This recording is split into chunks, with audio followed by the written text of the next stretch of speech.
नमस्कार दोस्तों, मैं डॉक्टर मुकेश आपका एक बार फिर हार्दिक अभिनंदन करता हूं आपके चैनल एस्ट्रो नक्षत्र 27 पर। दोस्तों, कुंभ राशि के जातक चढ़ती साढ़े में परेशानियों के साथ अपने लाइफ में धीरे धीरे आगे बढ़ रहे हैं, इस उम्मीद में कि 2022 कुछ आनंद का समय लेकर आए। कुछ जो ये स्ट्रेस, जो तनाव आपकी जिंदगी में अभी जुड़े हैं पिछले 2 सालों से, उसमें कुछ रिलीफ मिले। अवश्य मिलेगा। उसके लिए मैं नए वीडियो को लेकर जल्दी आ रहा हूं आपके लिए, नए वर्ष के लिए, क्योंकि अप्रैल में बहुत आपको जबरदस्त सफलता मिलने वाली है, उस पर बात करूंगा। लेकिन अभी मैं हाजिर हूं आपके लिए सूर्य का गोचर लेकर। जी हाँ, 7वें भाव के स्वामी सूर्य आपके 10वें भाव में गोचर कर रहे हैं। शनि की दृष्टि से पिछले 1 महीने से पितृदोष में और तुला राशि में नीच चल रहे थे, पावर की कमी थी, मंगल व्यस्त थे। वहीं मित्र राशि वृश्चिक में, लेकिन केतु के साथ दोबारा ग्रहण दोष में 1 महीने तक 16 नवंबर से 16 दिसंबर तक रहने वाले। क्या होगा? देखिए, सबसे पहले तो करियर आपका जो है वहां पे ध्यान देने की जरूरत है, क्योंकि आप 7.5 के प्रथम चरण में भी। करियर, प्रोफेशन, बिजनेस जो भी आप करते हैं, वहां पर 1 महीना सावधानी से काम लेना पड़ेगा। कोई भी काम पार्टनरशिप में ना करें। इस समय 1 महीने तक कोई नई पार्टनरशिप आपको नहीं स्टार्ट करनी, कोई नया जॉब स्टार्ट नहीं करना, कोई नया बिजनेस स्टार्ट नहीं करना है। अगर आप करेंगे, आप ज्यादा दिनों तक उसे कंटिन्यू नहीं कर पाएंगे, गारंटीड। कई कारण हैं, छोटे से वीडियो में आपको नहीं समझा सकता। आपको यहां पे ध्यान देने की जरूरत है, क्योंकि ग्रहण है 10वें भाव में, वृश्चिक राशि, और वृश्चिक राशि के लॉर्ड अभी भी पूरे नवंबर अस्त चलेंगे। 28-29 नवंबर को उदित होंगे। उसके पहले 16 नवंबर से 28 तक जाने में ही काफी समस्याएं आने वाली है। दूर कैसे करें? देखिए, आपकी जो अधिकतर समस्याएं जुड़ी हुई होंगी करियर से, और आपके चतुर्थ भाव यानी कि आपसे सुख से, आपकी माता के स्वास्थ्य से, आपके भौतिक सुख संपदाओं, साथ में कोई कोर्ट कचहरी के मामलों से। अभी अगर कोई फैसला आना था कोर्ट कचहरी के मामलों में, तो शायद आपके पक्ष में ना आए। लेकिन अगर आप 1 महीने उसको टालते हैं और जैसे वो एकादश भाव में जाएंगे सूर्य 1 महीने के बाद, 16 दिसंबर के बाद, 17 दिसंबर के बाद अगर आपके पक्ष में वो चीजें होंगी, तो बिल्कुल आपके पक्ष में आएंगी, क्योंकि नवंबर के लास्ट में मंगल भी उदित हो जाएंगे और सूर्य भी एकादश में चले जाएंगे। तो 1 महीने के बाद स्थितियां बदलने वाली है। लेकिन 16 नवंबर से 16 दिसंबर तक बेहद रिस्की समय, ध्यान से चलना है। जहां पे आप काम कर रहे हैं वहां पे हो सकता है कि आपके एडमिनिस्ट्रेशन का सहयोग या आपके बॉस का सहयोग आपको अभी प्राप्त ना हो। अगर आप कहीं बाहर घूमने फिरने जा रहे हैं, वीजा में या कुछ ऐसी प्रॉब्लम्स का सामना करना पड़ सकता है, तो ऐसी चीजों में थोड़ा ध्यान रखने की जरूरत है, या ज्यादा घबराने की जरूरत नहीं है। हो सके तो 1 महीने टालिए अभी। और साथ में आपके जीवन साथी के हेल्थ का भरपूर ध्यान रखिए, ये बहुत ही इंपॉर्टेंट है, बहुत ही इंपॉर्टेंट है। मार्केश सूर्य यानी कि 7वें भाव के लॉर्ड होकर सूर्य, 7वें भाव क्या है? आपकी पत्नी का भाव, आपके पति का भाव। तो जो भी आप अगर हमारे प्रोग्राम को देख रहे हैं, अगर पति है तो पत्नी के स्वास्थ्य का ध्यान, पत्नी है तो पति के स्वास्थ्य का ध्यान 1 महीने रखना बहुत आवश्यक है। खास करके ब्लड से रिलेटेड कोई भी डिजीज या हार्ट से रिलेटेड चीजों में बिल्कुल भी लापरवाही नहीं करनी है, क्योंकि मंगल भी अस्त है, सूर्य भी कमजोर है, और दोनों ही हार्ट को और ब्लड से रिलेटेड चीजों को सर्कुलेट करते हैं। एनर्जी की कमी है, हेल्थ का ध्यान रखना है, रेगुलर एक्सरसाइज करते रहें, अपने एंथू को बनाकर रखें, अपने हेल्थ को ठीक करके रखें, तभी आप कुछ काम कर पाएंगे। ये जो 1 महीना है, मैं आपके लिए बहुत अच्छा प्रिडिक्शन नहीं कर पाऊंगा, लेकिन हाँ, 1 महीने के बाद स्थितियां बिल्कुल यू टर्न लेने वाली हैं, और साल का अंत 15 दिन आपको बहुत बढ़िया मिलने वाला है।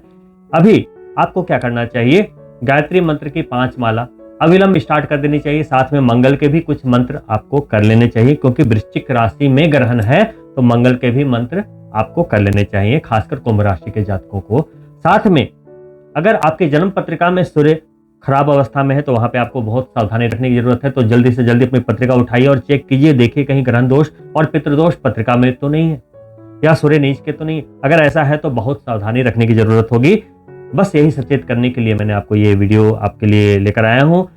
बाकी 15 और 16 दिसंबर के आसपास चीजें टर्न होनी शुरू हो जाएगी और नया साल आपके लिए काफी बढ़िया रहने वाला है। मैं बार बार आपको ये आइडिया दे रहा हूं, उसके लिए जो मेरे नए साल का वीडियो है अवश्य देखिएगा, इसमें आपको जबरदस्त मार्गदर्शन मिलने वाले हैं।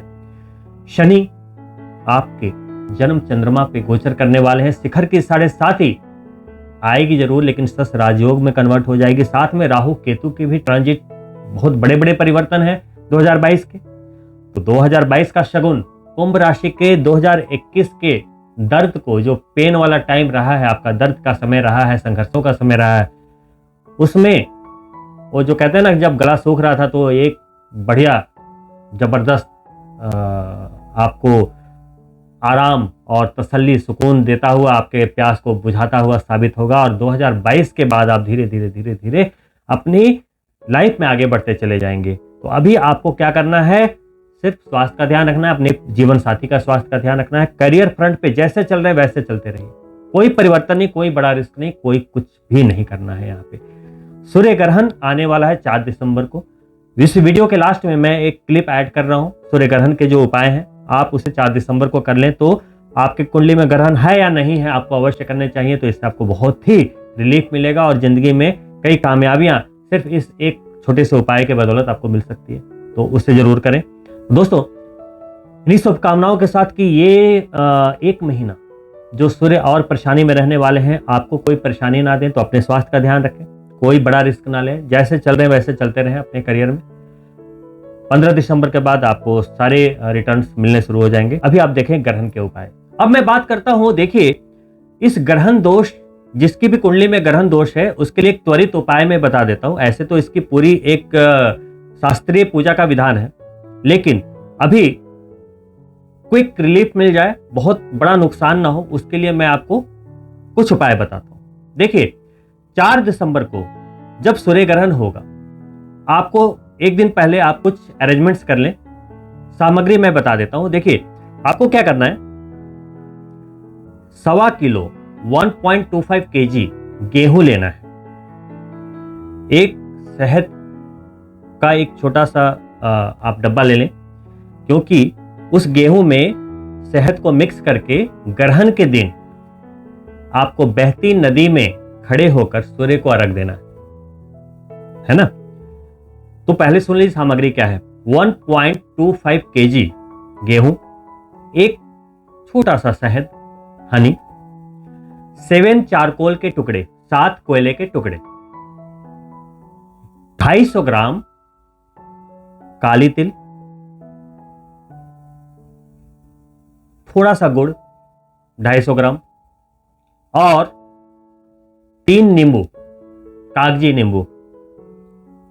साथ में आपको एक थाली, एक छोटा सा लोटा, कलश और एक चाकू लेकर जाना है।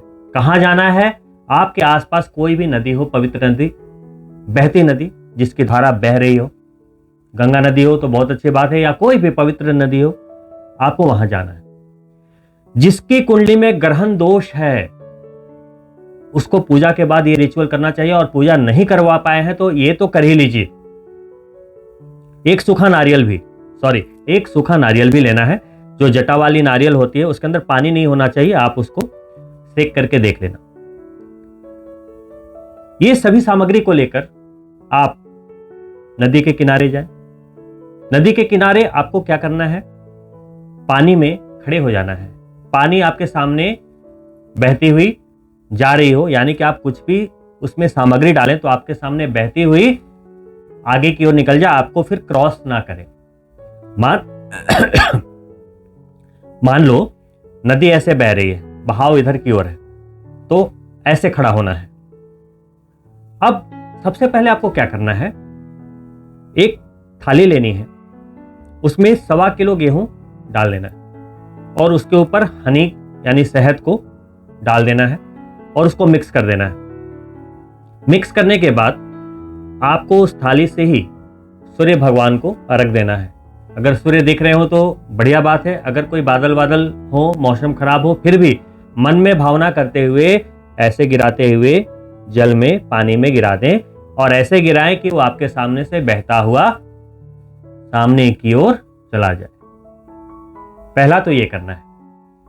दूसरा क्या करना है, आपको कोयले के टुकड़े लेने हैं 7। आपने 7 टुकड़े लेफ्ट हैंड में रख लिए, दाहिने हाथ से एक कोयले के टुकड़े को लिया, अपने सिर के ऊपर से 7 टाइम्स एंटी क्लॉकवाइज घुमाया और बोला ओम राम राहवे नमः।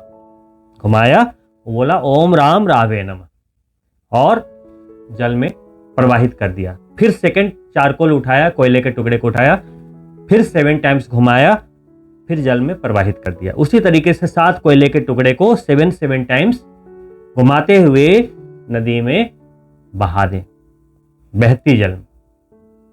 उसके बाद काले तिल को लेना है, फिर से लेफ्ट हैंड में रखिए या थाली में रखिए, फिर अपनी मुट्ठी से ऐसे उठाना है काले तिल को, फिर 7 टाइम्स घुमाना है, ओम शम शनिश्चराय नमः 7 टाइम्स और नदी में बहाना है। उसी तरीके से बहाते चले जाए 7 टाइम्स।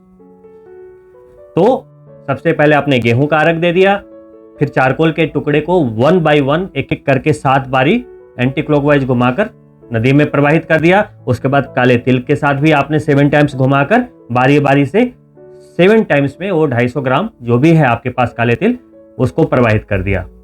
अब गुड़ को लेना है, जैगरी। अब गुड़ को भी आपको क्या करना है, एक डली ले लीजिए, उसको 7 टुकड़े करने की आवश्यकता नहीं, आप डली को लीजिए, उसको 7 टाइम्स फिर से घुमाइए और बहा दीजिए। लास्ट में आपको क्या करना है, सबसे इंपॉर्टेंट, सूखा नारियल लीजिए। नारियल का मुख ऊपर की तरफ हो, जो नारियल उल्टा कभी नहीं लेते, नारियल जिधर से काटा जाता है आपने देखा होगा ऊपर निशान होता है, वैसे पकड़ लें। इस तरीके से पकड़ के, सीधा पकड़ के फिर से 7 टाइम्स घुमाएं। बहुत ध्यान से, ये बहुत इंपॉर्टेंट है। 7 टाइम्स घुमाएं। गायत्री मंत्र कर सकते हैं, कोई भी सूर्य के मंत्र कर सकते हैं। ओम घृणी सूर्याय नमः, ओम भूर्भुवस्सुः तत्सवितुर्वरेण्यं भर्गो देवस्य धीमहि धियो यो न प्रचोदयात्। 7 टाइम्स घुमाकर मस्तक से लगाकर दोनों हाथ से पकड़कर बहा दें। ये हो गए आपके ग्रहण दोष के उपाय। अब क्या करना है, वहीं पे डुबकी मारे अगर नहाने की व्यवस्था है तो। अगर नहाने की व्यवस्था नहीं है वहां पे तो आपको क्या करना है, फिर भी अपने बालों को जरूर धो के निकलना है नदी से। बालों को गीला कर लें, उसके बाद निकलें। नदी के किनारे आ जाएं, अब पानी में नहीं रहना, अब नदी के किनारे आ जाएं, सूखे जगह पे। उसके बाद नींबू लें, 3 नींबू लें। मैं एक का उपाय बता देता हूं, तीनों को बारी बारी से वैसे ही करना। अब नींबू को क्या करना है, 7 टाइम्स आपको पहले घुमाना है, 7 टाइम्स मस्तक पे लगाना है, दोनों बाजुओं पे लगाना है, दोनों घुटनों पे टच करना है और सारे नेल्स पर ऐसे ऐसे आपको अंदर से बाहर की ओर ऐसे टच करते हुए आपको ये भावना करनी है कि जितनी नेगेटिव एनर्जी आपकी निकल रही है, और पैरों के भी नेल्स पे आपको उसी तरीके से अपवर्ड डायरेक्शन में आपको नींबू को टच कराते हुए वैसे करना है। अब आपको चाकू से उसे 4 भागों में काट देना है। एक आगे फेंकिए, एक पीछे की ओर, एक लेफ्ट और एक राइट, ऐसे थ्रो किया और उसी तरीके से तीनों नींबू को आपने कर लिया। सेम बाल पहले से गीला कर चुके हैं। अब आपको वहां से अगर जाना है तो सीधा निकल कर जाना है, पीछे फिर आपको वापस नहीं आना। तो वहां से फिर सीधा आप निकलिए, अपना जो भी आप सामान लाए हैं लेकर निकल जाइए और रास्ते में कोई भी गरीब मिले, ब्राह्मण मिले, कोई भी मिले, कुछ दान करते हुए चले जाइएगा। अगर आपके कुंडली में ग्रहण दोष है, पितृदोष है, तो काली चीजों का दान, कुछ अन्न जरूर दान करते हुए निकलें। इतना कर लें, आपको इसके त्वरित इमीडिएट लाभ महसूस होंगे। ऐसा ना हो, ऐसा हो नहीं सकता। और ऐसा जिसके ऊपर ग्रहण दोष है उसको भी करना चाहिए, और जिसके ऊपर ग्रहण दोष नहीं है उसको भी करना चाहिए। इससे आपके भाग्य में चौमुखी तेजी आती है, आपकी प्रतिष्ठा, आपके धन की आवक बढ़ती है, आपकी प्रगति बढ़ती है, आपकी सक्सेस रेट्स आपके बढ़ जाते हैं। बहुत ही ये जो प्रयोग मैंने बताया, मैं खुद भी जब अपने क्लाइंट्स के लिए जाता हूं नदी के किनारे, तो मैं अपने लिए भी हर बार करता हूं, जबकि मेरे कुंडली में ऐसा कोई दोष नहीं है, फिर भी मैं हर बार करता हूं। तो ऐसा करना चाहिए। और आप जितने लोग हैं जो ये प्रोग्राम देख रहे हैं, आपने देखा होगा चंद्र ग्रहण हो या सूर्य ग्रहण हो या कोई संक्रांति हो, आप देखिए नदी के किनारे लोग ऐसे रिचुअल्स करते हैं। इवन कि कुछ लोग तो हवन इत्यादि भी करते रहते हैं, कई तरह के रिचुअल्स होते हैं। तो ऐसे दिनों का जरूर फायदा लेना चाहिए। कहते हैं सूर्य ग्रहण और चंद्र ग्रहण में अगर आप एक माला का भी जाप करते हैं, एक माला का जाप, तो वो 1,00,000 माला के बराबर फल देती है ग्रहण काल में।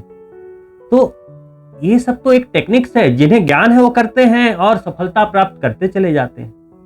तो ग्रहण का ये जो समय है कि सूर्य पितृदोष में 1 महीने से और ग्रहण में भी 1 महीने रहने वाले हैं, और सूर्य से इंपॉर्टेंट कुछ भी नहीं है, क्योंकि सूर्य आपका आत्मविश्वास है।